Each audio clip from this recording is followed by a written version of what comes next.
দলের শৃঙ্খলা রক্ষায় করা বার্তা তৃণমূল নেত্রীর। বিভিন্ন স্তরে শৃঙ্খলা রক্ষায় তৈরি হলো 3 কমিটি। সাংসদ, বিধায়ক ও নেতা কর্মীদের কাজে চলবে নজরদারি। তৃণমূলের জাতীয় কর্মসমিতির বৈঠকে হয় সিদ্ধান্ত। তৃণমূলের জাতীয় কর্মসমিতিতে 5 জন নতুন মুখ।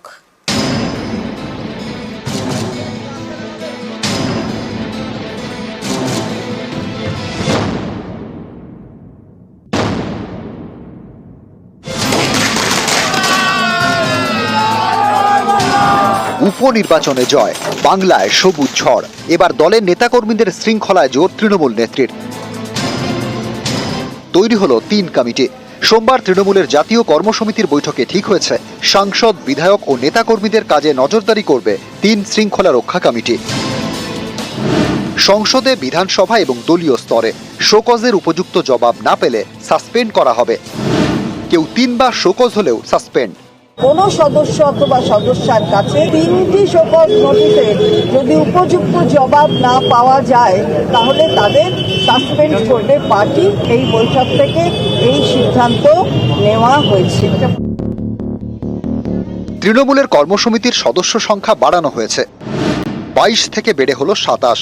নতুন 5 সদস্য হলেন বিমান বন্দ্যোপাধ্যায়, মানস ভূঁইয়া, মালা রায়, কল্যাণ বন্দ্যোপাধ্যায় এবং জাভেদ খান।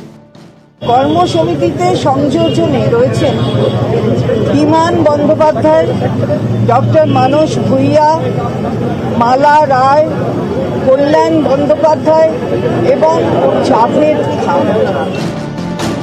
তৃণমূলে গুরুত্ব বাড়ল উত্তরবঙ্গের নেতাদের। শুধু উত্তরবঙ্গের জন্য গৌতম দেবকে আলাদা মুখপাত্রের দায়িত্ব দিল তৃণমূল নেতৃত্ব।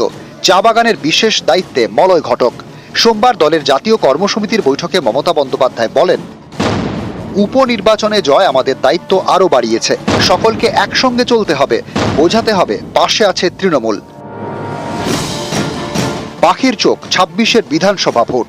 এখন থেকেই কোমর কষছে তৃণমূল। কর্মসূচিও ঠিক করে দিয়েছেন নেতৃত্ব। কর্মসমিতির বৈঠকে ঠিক হয়েছে জেলায় জেলায় তৃণমূলের ইতিহাস প্রচার করা হবে। জেলায় জেলায় তৃণমূল কংগ্রেসের ইতিহাস, সেই ইতিহাস নিয়ে আমাদের কর্মীদের আরো অবহিত করতে হবে।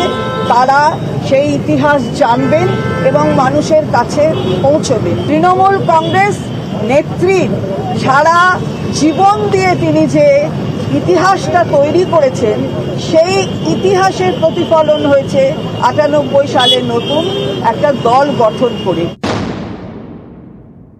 তৃণমূল মহিলা কংগ্রেস 30শে নভেম্বর বেলা 2টো থেকে 4টে ব্লকে ব্লকে অপরাজিতা বিলের আইনের তাকে পরিণত করার জন্য তারা মিছিল করবে এবং তারপরের দিনও 1 ডিসেম্বর সব জায়গায়, সব ব্লকেতে তারা ধর্ণা করবেন, মিটিং করবেন।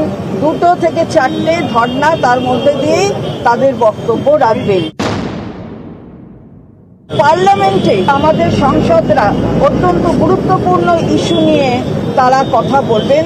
সেটা হলো রাইস, বেরোজগার, ফার্টিলাইজার, সার এবং আবাস যোজনার টাকা বন্ধ, 100 দিনের কাজের টাকা বন্ধ, অথচ জিএসটি নিয়ে নেওয়া হচ্ছে। এবং সবচেয়ে গুরুত্বপূর্ণ হচ্ছে যে মণিপুরের ঘটনা নিয়ে উত্তর পূর্ব ভারতবর্ষে একটা ডামাডোল চলছে। সেই বিষয় নিয়েও আমাদের সংসদে আলোচনা চাইবেন। আবির ঘোষাল, নিউজ 18 বাংলা।